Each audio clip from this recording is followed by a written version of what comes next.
Bueno, espero se encuentren muy bien. Vamos a hablar acerca del metabolismo de los aminoácidos. Es importante que digamos que los aminoácidos son los constituyentes de las proteínas, es decir, que las proteínas son polímeros de aminoácidos.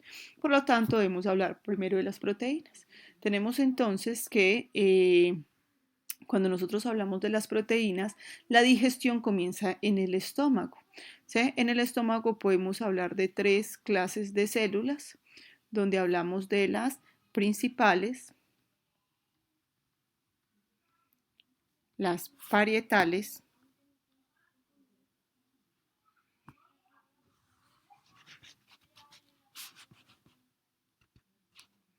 y las calciformes. ¿Sí? Tenemos entonces que el ácido clorhídrico, las parietales liberan ácido clorhídrico y las principales liberan el pepsinógeno. Recuerden que esta terminación nógeno viene de que es un simógeno, es decir, que está inactiva. Es importante decir que muchos tejidos, digamos que liberan enzimas en forma inactiva, principalmente para protegerse, ya que este pepsinógeno, ¿sí? Estando en su forma inactiva, no va a atacar las proteínas como tal de las células que la producen. Cuando ya está liberado como pepsinógeno, el ácido clorhídrico, el medio ácido, hace que se active hasta pepsina. Esta pepsina es una proteasa, ¿sí? Es decir, que rompe o cataliza el rompimiento de enlaces peptídicos.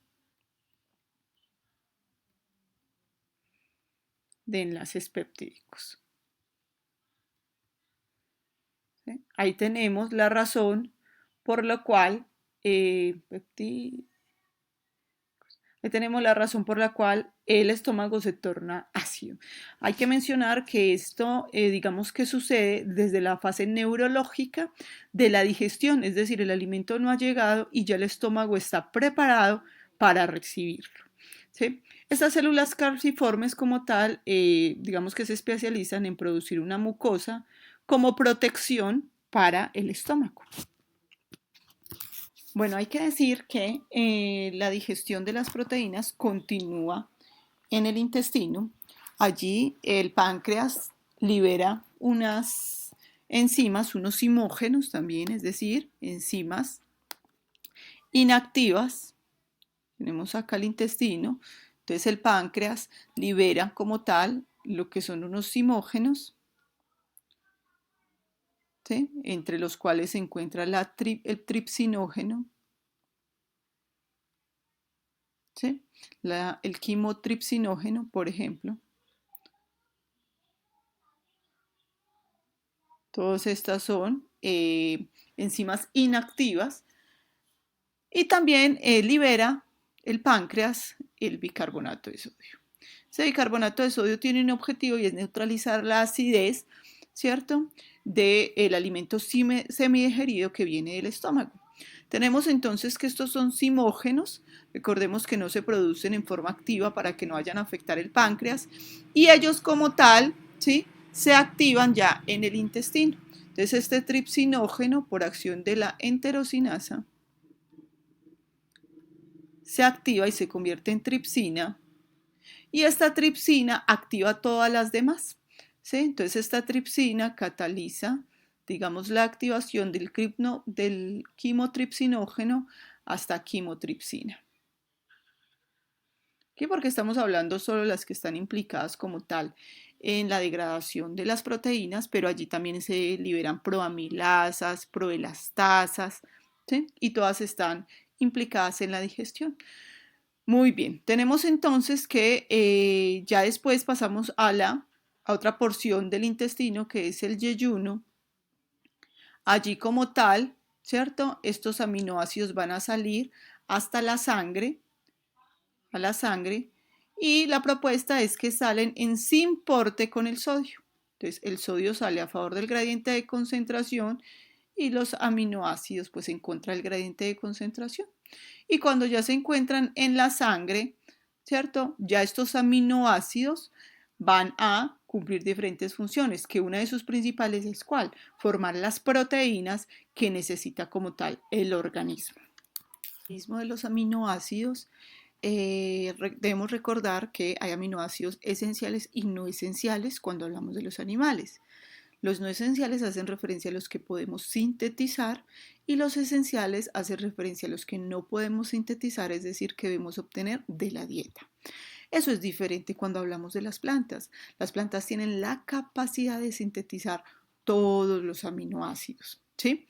Recordemos entonces que esos aminoácidos hacen parte o van a ser parte de las proteínas, ¿sí?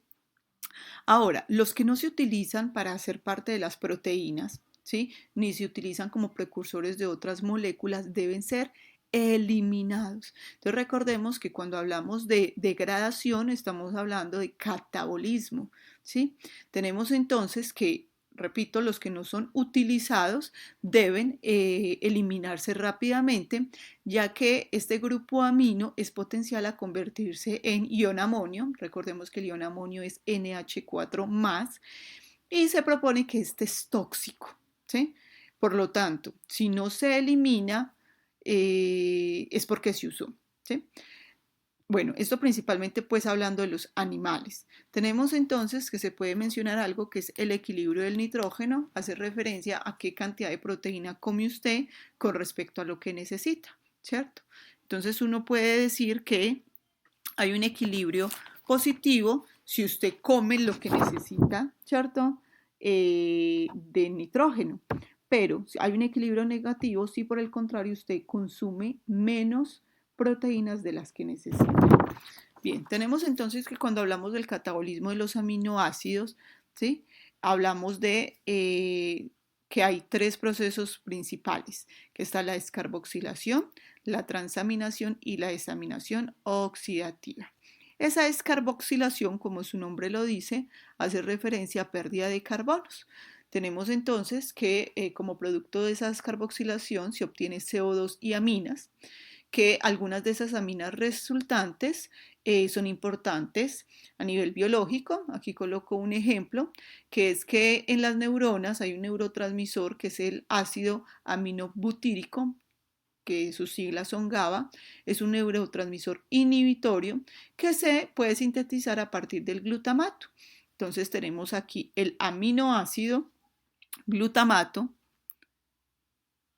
ese es el aminoácido glutamato, y por acción de unas descarboxilasas, ¿sí? Se da la salida de CO2 como tal. Por lo tanto, se obtiene CO2 y esta amina, que es la que estamos mencionando, que es el GABA, ¿sí? Es decir, que los aminoácidos, como ya se había mencionado, pueden ser precursores de otras moléculas de interés biológico. Tenemos la transaminación, que es un proceso catalizado por transaminasas, en el cual el alfa aminoácido cede el grupo amino al alfa-cetoglutarato. También tenemos otra reacción relacionada con ella, que es la desaminación oxidativa. En ese caso, el L-glutamato, por acción de la glutamato deshidrogenasa, libera el grupo amino en forma de amoníaco y se recupera el alfa-cetoglutarato. Entonces, estas reacciones, a continuación vamos a ver, digamos, un esquema. Tenemos entonces el aminoácido alanina, ¿sí? El aminoácido alanina. Tenemos que esa alanina tiene su carbono alfa, su hidrógeno, grupo carboxilo, grupo amino y un CH3 como cadena R. Y por reacción estaríamos aquí hablando, ¿sí?, de la transaminación. Tenemos entonces que este grupo amino, mejor dicho, tenemos la alanina que va a reaccionar con el alfa-cetoglutarato. ¿Sí? ¿Qué tenemos aquí? Que es un alfa-cetoácido. ¿Por qué es un alfa-cetoácido? Miren que tiene ese grupo carbonilo acá. Este grupo amino de la alanina va a ser transferido, ¿cierto? Aquí hay que decir que hay como coenzima de la enzima transaminasa, el piridoxalfosfato, él interviene allí en esta reacción y este grupo amino va a ser transferido a este carbono. Mírenlo acá. ¿Sí? ¿Cómo se transfirió ese grupo amino a este alfa-cetoglutarato. Entonces, lo que antes era alanina se convirtió en piruvato. Y lo que antes era alfa-cetoglutarato se convirtió en glutamato. ¿Sí? Entonces acá estaríamos hablando de la transaminación. Ahora, una vez está en el glutamato, ese glutamato puede sufrir una desaminación oxidativa.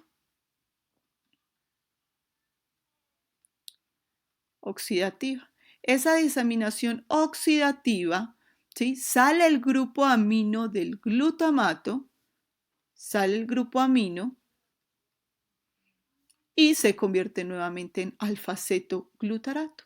Este grupo amino, la idea es que vaya al ciclo de la urea, porque recuerden que ese grupo amino es potencial a convertirse en ion amonio y este ion amonio es tóxico. Por lo tanto, la estrategia es que este grupo amino inmediatamente entre al ciclo de la urea para que haya muy pocas probabilidades de que se libere el ion amonio. ¿Sí? Hay que decir que cuando nosotros hablamos de que eliminamos, digamos, este grupo amoníaco, este grupo amino, perdón, en forma de urea, recibimos el nombre de ureotélicos. ¿Sí? Tenemos entonces que uno de los objetivos del metabolismo es eliminar ese nitrógeno amínico proveniente del catabolismo de los aminoácidos, principalmente porque ese grupo NH3 es potencial a adquirir hidrogeniones, es decir, convertirse en el ion amonio, NH4+, y se relaciona con que es tóxico para el organismo. Tenemos entonces que podemos hablar de organismos ureotélicos, uricotélicos y amonotélicos. Esos organismos ureotélicos eliminan ese nitrógeno amínico en forma de urea. Allí tenemos los humanos, tenemos los chimpancés, tenemos los organismos uricotélicos, es decir, que eliminan ese nitrógeno en forma de ácido úrico. Allí tenemos aves, anfibios y reptiles. Por ejemplo, las heces de las aves a veces se utilizan como abono y es principalmente porque tienen una buena cantidad de nitrógeno. Hay que decir que nosotros, los humanos, también producimos ácido úrico, pero es un producto del metabolismo de los ácidos nucleicos. Tenemos entonces, bueno, el metabolismo de los nucleótidos como tal. Tenemos los organismos amonotélicos que eliminan nitrógeno amínico en forma de amoníaco. Allí tenemos como por ejemplo los peces, pero también los murciélagos. Las cuevas de los murciélagos tienen un olor característico y es principalmente por el amoníaco que ellos liberan. Ahora, cuando nosotros hablamos de que los aminoácidos pueden servir de fuente de energía, nosotros ya hemos mencionado que hay aminoácidos que se denominan glucogénicos, es decir, aquellos que son potenciales a convertirse en glucosa. Digamos que los aminoácidos son la última fuente de energía, ¿sí? Primero está la glucosa o los carbohidratos, de ahí se continúa o se ve aumentada la cantidad o degradación de los ácidos grasos como fuente de energía y por último los aminoácidos. Tenemos entonces que esos aminoácidos se almacenan principalmente en el músculo esquelético. Tenemos que el hígado y el músculo esquelético participan en el catabolismo de los aminoácidos. En un estado de ayuno, el músculo libera alanina y glutamina. Esa alanina puede ir al hígado y allí es convertida vía gluconeogénesis en glucosa. Y esa glucosa ya puede pasar a la sangre. Y la glutamina en el riñón es fuente de glucosa vía gluconeogénesis y de grupos amino. ¿Qué es importante decir? Que estos dos casos son principalmente cuando hay un estado de ayuno, es decir, que se necesita que haya glucosa como tal en la sangre, ¿cierto? Glucosa disponible. Cuando nosotros hablamos de un estado de ayuno, recordemos que se relaciona con que disminuye el pH, principalmente porque se empiezan a formar los denominados cuerpos cetónicos. Entonces, en ese caso también se necesita una base que pueda reaccionar con los hidrogeniones. y en este caso tenemos el amoníaco. Entonces este amoníaco reacciona o interactúa con estos hidrogeniones y forma el ion amonio. Ahora, este ion amonio, como se formó en el riñón, fácilmente es eliminado en la orina, por lo tanto no va a tener pues consecuencias. Y de esta forma, esa glutamina está participando en la regulación del pH. ¿Sí? Nos está aportando glucosa, ¿sí? Porque estamos en un estado de ayuno, y además grupos amoníaco para que capte esos hidrogeniones.